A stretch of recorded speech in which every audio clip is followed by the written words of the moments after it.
नमस्कार दोस्त, मैं शिव कुमार यादव आपके बीच। बहुत दिन बाद हम वीडियो बना रहे हैं, कारणवश कहीं चले गए थे। खैर, आज के बाद हम प्रतिदिन वीडियो डालते रहेंगे आप लोगों के लिए।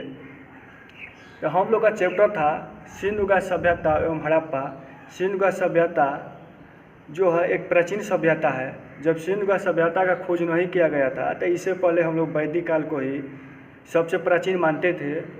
अब क्या है कि सिंधु घाटी सभ्यता के कुछ क्वेश्चन छूट गया था जिसको आज हम लोग कवर करेंगे। तो सिंधु घाटी सभ्यता का जो महत्वपूर्ण स्थल है जो कंपटीशन में पूछे जाते हैं, तो इनका स्थल जो है लगभग 1500 था। तो 1500 में 1000 इंडिया में, 500 पाकिस्तान में और पाकिस्तान में 1-2 है। तो जो महत्वपूर्ण इनका स्थल है, कौन खोज किया, उसे क्या अवशेष मिला, उसके बारे में आज हम लोग जानेंगे। तो सबसे पहले हड़प्पा, ये जो है प्रमुख स्थल है, ये कौन से नदी किनारे और खोजकर्ता और कौन सा अवशेष है उसके बारे में हम पूरे आज जानेंगे। जो महत्वपूर्ण है, जो कंपटीशन में पूछे जाते हैं। स्थल 1500 स्थल में ना याद करना ना उसको जो है देखना, ये थोड़ा असंभव है। लेकिन जो महत्वपूर्ण है उसको हम जान लेते हैं और थोड़ा समझ लेते हैं, क्योंकि हर एक बात याद करने से नहीं होता है, कुछ समझने से ही कुछ ट्रिक बन जाती हैं। तो जो है सबसे प्रथम जो था हड़प्पा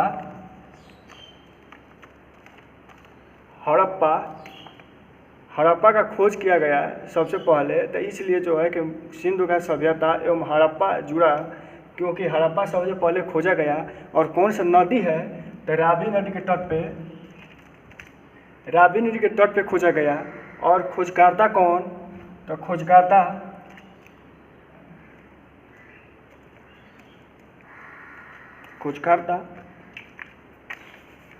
दयाराम साहनी।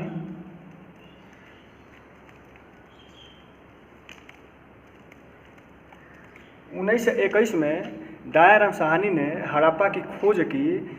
इसे जो है कि सबसे पहले सिंधु घाटी सभ्यता और हड़प्पा जुड़ गया। अब क्या है कि इसे अवशेष क्या है उसके बारे में जान लेते हैं। जो हड़प्पा था वहाँ से क्या मिला, इसका क्या प्रसिद्ध है, जो क्वेश्चन में पूछे जाते हैं। तो इनका प्रसिद्ध है अन्नागार।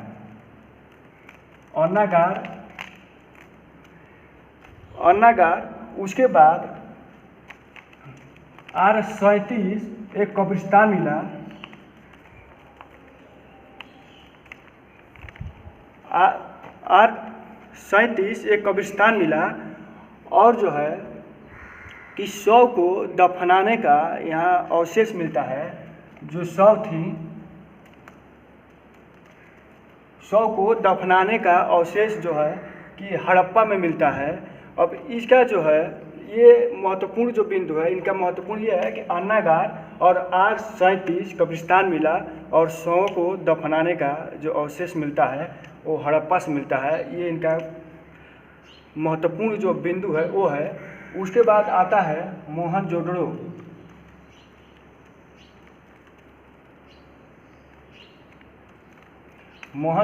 जो कि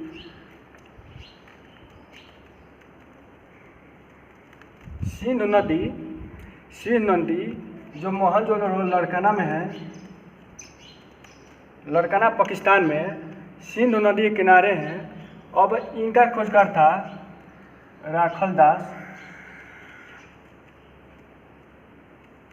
बनर्जी ने 1922 में मोहनजोदड़ो को खोजा, क्योंकि हड़प्पा और मोहनजोदड़ो सिंधु घाटी सभ्यता का राजधानी माना जाता है।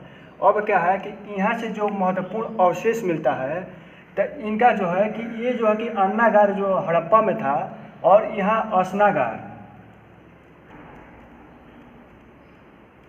अस्नागार जो नहाने का एक तालाब था महत्वपूर्ण, उसको मानते हैं कि अस्नागार। और जो है एक नग्न मूर्ति का अवशेष मिलता है। और जो है कि शव को जलाने के लिए, जो इसमें हड़प्पा में शव को दफनाने की जो अवशेष है, तो मोहनजोदाड़ो में उसको जलाने का अवशेष मिलता है। शव को जलाने के लिए जलाने का अवशेष मिलता है। और जो है एक सींग का पशु, एक सींग का पशु जो सिंधु का सभ्यता का जो मुद्रा था उसमें निशान एक सींग का जो पशु था उसका अवशेष जो है कि मोहनजोदड़ो में मिलता है। एक सींग का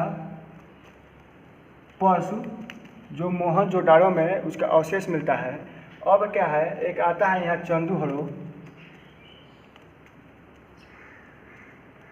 जो महत्वपूर्ण है उसके बारे में बता रहे हैं। ऐसे तो 1500 है, ना याद किया जा सकता है ना बताया, जो महत्वपूर्ण है उसके बारे में बता रहे हैं। ये चंदूहड़ो जो भी ये भी सिंधु नदी के किनारे हैं, ये भी सिंधु नदी के किनारे हैं। तो ये जो है कि मजूमदार साहब ने इसका खोज की, मजूमदार साहब ने इनका खोज की। तो ये जो है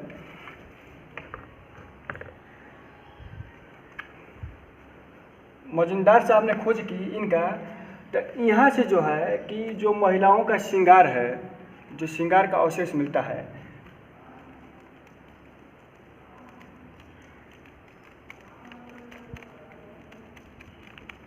जो महिलाओं का श्रृंगार का अवशेष मिलता है वो जो है कि चंदूहड़ो से मिलता है।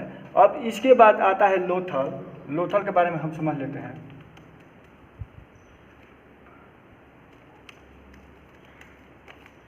लोथल, तो लोथल जो है आपका गुजरात में अहमदाबाद पड़ता है। लोथल जो है गुजरात के अहमदाबाद में है।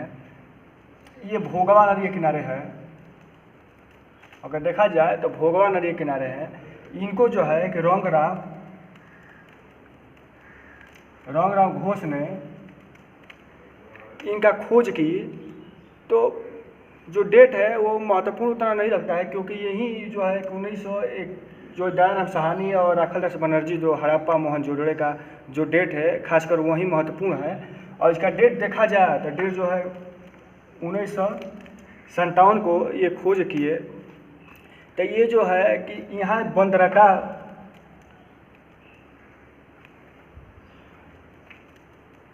बंदरगाह का अवशेष मिलता है,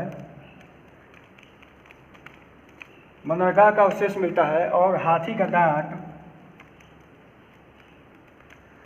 और सिंधु का सभ्यता का पतन कैसे होता है, जो यहाँ से लोथल से मिलता है कि सिंधु का सभ्यता का जो पतन हो गया, तो पतन का जो अवशेष मिलता है वो जो है कि लोथल से मिलता है। इसको याद रखेंगे। अब क्या है, अब आता है राखीगढ़ी।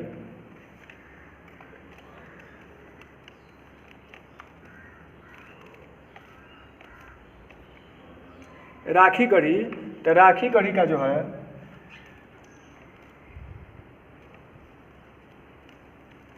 गंगा नदी के किनारे है। इसका खोजकर्ता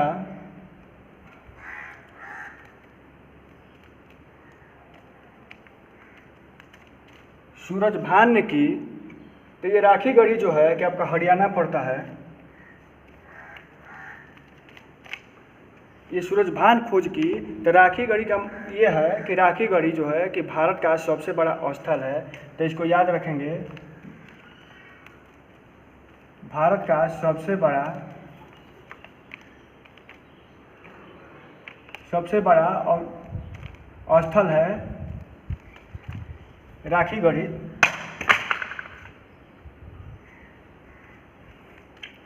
उसके बाद आता है कालीबंगा।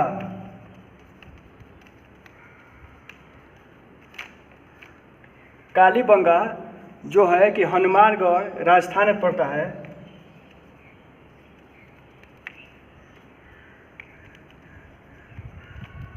हनुमानगढ़ राजस्थान में पड़ता है।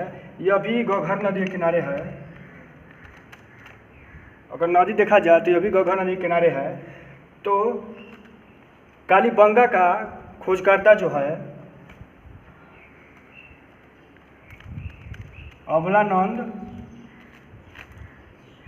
अमलानंद ने की, जो कि यहाँ से काले रंग की जो चूड़ियाँ है उसका अवशेष मिलता है।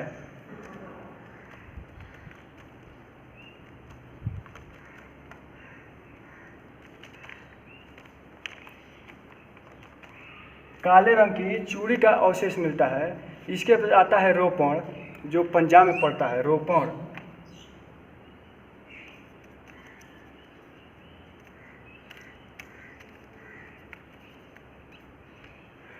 पंजाब में जो रोपण पड़ता है, तो ये जो है इनका खोजकर्ता एकदत्त शर्मा ने की। तो यहाँ से जो अवशेष मिलता है, इनका अवशेष ये है कि यहाँ से जो है कि तांबे की कुल्हाड़ी मिली। तो ये जो है जितने ये महत्वपूर्ण है, जो स्थल है जो महत्वपूर्ण है, इसे जो आपका अभी है, अभी रंगपुर है, अभी जो है इसे महत्वपूर्ण है जहाँ जाते हैं। लेकिन ये जो है मेन जो आपको हम बता दे रहे हैं कि जो कंपटीशन लोगों को पूछा जाता है, तो ये जो है कि आपका ये चैप्टर आज यहाँ समाप्त होता है। अगले वीडियो में हम पढ़ेंगे वैदिक काल, उसके बारे में, वैदिक काल के बारे में पूरे स्पष्ट रूप से हम जानेंगे। तो धन्यवाद, नमस्कार, अगले वीडियो में मिलते हैं।